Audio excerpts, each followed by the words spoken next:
All right, boys, this one's going to change the way you look at a lot of things with eating, with dieting. We always get the question, can you build muscle while actually losing fat or while being in a caloric deficit? Is it possible? And if it is possible, what's the best way to go about it? Well, there's actually been some research just within the last few years that's surfaced that's going to probably change the way a lot of people think. And a lot of trainers are still a decade behind. But when it comes to actually being able to build muscle, even in some fairly extreme caloric deficits, even with relatively low protein intake, this new information has the fitness industry, the diet industry on its head.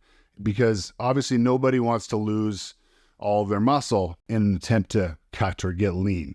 You don't want to look like Will Ferrell with his shirt off after a cut. Listen to this video closely, the entire thing, because there's a few core points here, and understanding this changes a guy's potential ability to build muscle even when in a calorie deficit or even while fasting. So this study that was published by the American Journal of Clinical Nutrition. It was a solid study, and basically they wanted to look at the relationship between hypertrophy, muscle building, and weight loss. So what they did for 90 days, they had everybody consume a super low calorie liquid diet of 800 calories per day. Obviously not ideal, not recommended. That's crazy low. They divided these guys into two groups. One group stayed sedentary, they were inactive, and the other group was put on some basic weight training program.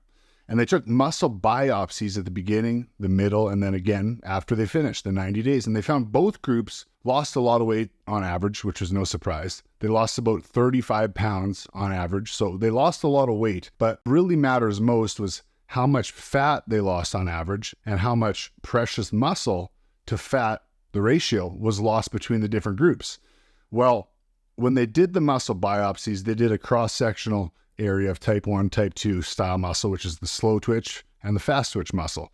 And here's where things get a little interesting, because the group that resistance trained actually still built muscle, even on this super low calorie, liquid, low protein, crappy diet, just by working out. So what does this tell us? Well, in a nutshell, it tells us that resistance training, weight training, AKA having a stimulus, is the number one most important factor for building and sustaining our lean muscle mass. And if this group had a proper science-based hypertrophy plan like we have in the Modern Alpha Project, they probably would have had even more muscle gains. Now, of course, these weren't seasoned gym vets, they weren't bodybuilders, and it gets harder to sustain a high level of lean muscle if you're following a low calorie, crappy diet. They likely would have lost a lot more muscle because it takes more food, more nutrients to support more muscle mass. But the fact that this study proved people could be on an 800 calorie diet and not lose muscle if they were just simply resistance training is pretty unreal to see, because I think a lot of people put way too much emphasis and fear into thinking that if they go low calorie or they go on a fast for a couple of days a week, that they're going to lose all their gains. But let's address another big piece of the puzzle, another thing that's really important, and that's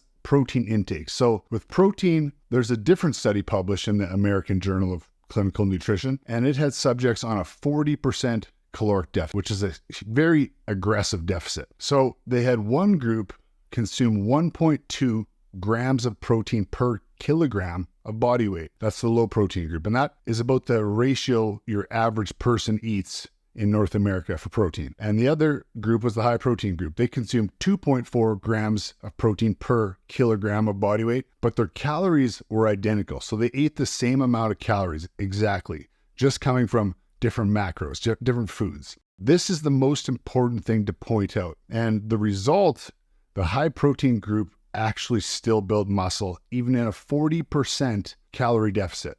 The high protein group had an increase of lean body mass of 1.2 kilograms, even in a deficit, which if you ask a lot of people, even personal trainers, they would tell you that is not possible, not feasible. The science is pretty clear. It is possible, albeit it's not ideal. So what about the low protein group? Well, they had no increase in muscle mass. But now the real kicker here, the high protein group also lost significantly more fat. And remember, they were eating the same exact amount of calories, just one group was eating more protein. And I know that you'll hear a lot of people say it's calories in, calories out, energy is all that matters, but that's simply just not the case. Calories are the last thing that I want my clients thinking about, obsessing over, because the literature is becoming more and more clear every passing year. you can have two groups of people eat the exact same amount of calories and see completely different results. Food choice matters, food timing matters, nutrients matter, which this study doesn't even factor in. And it's also pretty easy to conclude that if people just increase their protein intake and lift some weights, people build more muscle and burn more fat. And ideally, that protein should be an quality animal protein source if you want to get the most out of it. And if we do that, we don't really need to worry a whole lot about losing muscle, even if we're in a calorie deficit for a while, even if we're fasting a couple days a week. So can we build muscle while losing fat?